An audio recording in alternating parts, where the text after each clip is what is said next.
Hello everyone, welcome back. Today I'm going to talk to you guys about going to the toilet when you're carrying a gun, okay? The general rule is that the gun is always going to be on your body or in a safe, okay? The only exception to that for me is if I'm going into a government building where I have to leave it in my car, and we'll talk about that more in a little bit. But first, let's just talk about going to the bathroom. And this is the same whether I'm going to the bathroom outside in public, right, a public bathroom, or if I'm going to the bathroom in my own home. And the reason for that is because I got kids in my house, okay? So I cannot take a chance that I'm going to take my gun off, right, to use the bathroom, leave it on some type of a surface, right, either the tank of the toilet or on the sink somewhere. There's too much of a chance that I might forget it. And you might say, hey, you got a good memory, you never forget stuff, but you don't know what's going to happen. Like, you might hear a car accident outside, or your wife might start screaming that, hey, one of the kids fell off the top of the china closet, right? So you don't know what type of emergency situation you're going to have that's going to distract you, and you're going to forget to take your gun. Okay, so that's the same whether it's out in public using, let's say, a bathroom in a restaurant, or if you're in your own home, if you have kids in your house, and even if you don't have kids in your house, what happens is if you do it in your house, all right, let's say you're the only one living in your house, or it's just you and your wife or your girlfriend or whatever, and and that's not an issue. But if you do it in your house, you're gonna develop the habit that you're also gonna do it when you go outside to a public bathroom. So I believe in consistency. I like doing things the same way all the time, so I just had that muscle memory. So when I go to use the toilet, right? Let me open up my jacket, and I promise not to pull down my pants all the way for you guys. I promise not to do that. I don't have to do that to demonstrate. So what I will typically do is I will undo my belt, okay, and then what I do is I pull my belt through, okay. I take off the gun. It stays in the holster because remember the gun's loaded. It's got a round in the chamber. Gun stays in the holster. This is the M&P Shield, the Shield 9. And what I do is I take this and I put it in my pocket, okay? Right. So one of the important things that you got, your holster has to be such that when, it's not going to fall out. The holster has to have good enough retention so that when you hold the gun upside down, it doesn't flop out. If the holster doesn't do that, it's not a good holster. You need to get one that has retention so it doesn't, so that the gun stays in the holster. And that's important because the holster is the safety mechanism. This gun doesn't have any safeties on that. The safety mechanism of this gun is the holster. It protects the trigger guard so that no matter what, I can't accidentally activate that trigger. So I will take the gun out. I will stick it in my pocket like this, okay? Then I can pull my pants down, do my business. And then when I'm done, pull my pants up. And the way this holster is set up, it's got a clip over here. So here's the thing, I can, once I put my belt on, I can insert it, but in order for me to remove it, I have to undo my belt because of the way it's angled, right? So you can see how the clip is kind of angled up a little bit like that. Oh, let me get my hand out of the way. See how that clip is angled up a little bit? So it goes in, but doesn't come out easy. And that's fine because when you draw the gun out of the holster, you don't want the whole holster coming up. So after I'm done, I'll put my belt on. Let's do that. Right? Put my belt up, buckle it, and then I don't tighten it immediately. Take the gun out, and as you notice, it doesn't, as I pull it up, it doesn't just come out of the holster. That's important. If you're pulling your holster, the gun out of your pocket, and the holster is staying in your pocket, you need a little bit more retention on your gun. So I'll get this in its place, right? Then I'll tighten my belt up, all right? And that's it. I'm done. So, and then, with the way it is, if I ever do need to go to the gun, you can see how it comes out of the holster, goes back in.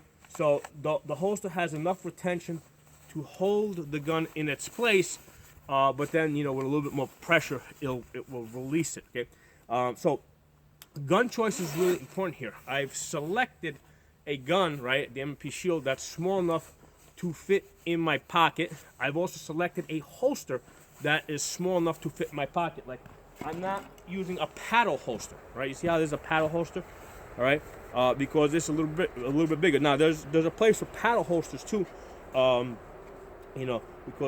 they can be a little easier to get in. So this might be a good choice if, let's say, you normally don't carry around with you every day, but you have your gun loaded at home in your safe, let's say, and this can be a little easier to slip on if you ever need to. Okay, so there's a place for this, but I don't carry a gun that with a paddle holster where the holster is that big, because open this up again. This is not going to fit into my pocket as easy. I mean, even without the gun, you can see the difficulty I'm having.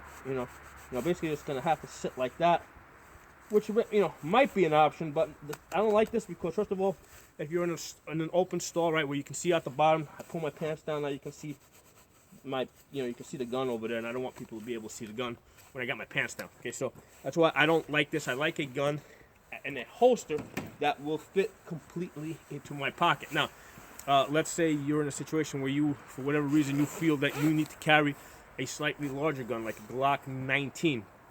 That probably is not going to fit in your pants pocket. You may have to drop it basically, inside your pants, and lower your pants that way. So that's an option. Now, if you're in a bathroom that doesn't have an open stall at the bottom where people can see in, one of the options, right? Because here's the thing with this, and this is not something I do, but this is something that it does work for some people. If you notice that when I undo my belt over here, the gun is right here, right? So if I leave my belt clipped on at this point over here, right, and I pull my pants down, usually the gun will the holster of the gun is gonna kind of flop out. But if I take my belt and I run it backwards, right, so instead of coming in from this side and coming around to this side, if I reverse it so that instead of coming in from this side and coming out that side, it comes in from this side and comes out that side. So that, I mean, the equivalent would be as if I was carrying the gun on my left side, right? So if I had this clipped on my left side over here, right, then you can kind of pull your pants down. When you pull your pants down, you can kind of just buckle, buckle your belt a little bit, and that will kind of hold the, if you just button the belt a little bit after you pull your pants down, because it's now also on your left side, there's less of a chance that it will flop out. I don't like doing it that way because, again, sometimes you might be in an open stall where people can see the bottom of your legs. So I like consistency. I like carrying a gun that's small enough to fit in my pocket if I need to use the restroom. But I do understand that sometimes, whatever people's situations, they need to carry a bigger gun, more capacity, whatever. Most likely you're gonna have to take the gun off your belt, drop it in between your pants. But the important point is that it stays on your person, right? So it can be in between your pants. It just can't be on some surface. It can't be on the toilet, can't be on the sink. It's got to stay in your pants. So there's absolutely no chance that you're going to forget it. When you go to pull your pants up, obviously, you're not going to forget to take the gun and put it where it belongs. And that's really important. That's really the biggest risk. Many years ago, I think back in the 90s, I saw a situation where a police officer forgot his gun in the bathroom. It wasn't a big deal, all right? The gun and its owner were quickly reunited. But that was back in the 90s. In this day and age, he probably would lose his job. Okay, so as far as you guys, if you guys forget your gun in the public bathroom, you're probably going to get in some trouble, right? If you leave most likely there's a good chance you're going to lose your carry permit. They're going to say that you're not careful, you're negligent, whatever. But there's a good chance you're going to lose your carry permit if you forget your gun in a public bathroom. So that's why you got to set it up in such a way that it's impossible for you to forget. You got to keep it on your body, either on your body or in the safe. That's my general rule. No in between. It stays in the holster. You never remove the gun from the holster because now you've removed the safety mechanism. The one exception to that rule is if I have to go into a government building where I'm not allowed to bring the gun into a government building. What I will do is I will basically take the gun. I will take the gun with the holster off, hide it in my car, I do not remove it from its holster, so it remains loaded in the holster. I hide it in the car, lock the car up. The reason why I don't unload it is, first of all, in my state, I'm not required to do so. There might be some states out there that don't allow you to have a loaded gun unattended in the car. I don't know, but in my state, it's it's okay for me to leave it in the car like that.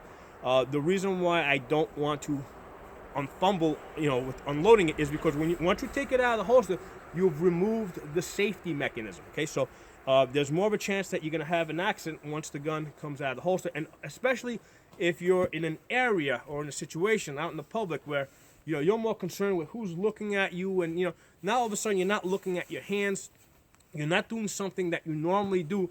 So removing the gun out of your holster and trying to unload it at a place where you normally don't do it, in the way that you normally don't do it, increases the chance that you're going to have an accident. So that's why the gun stays in the holster. It doesn't come out. I just hide it in my car, without having to remove it from the holster. And then when I get back, I just take it, clip it on my belt, and I'm good to go. So I hope this video is useful to you guys. If you're not a member, subscribe. Talk to you guys soon.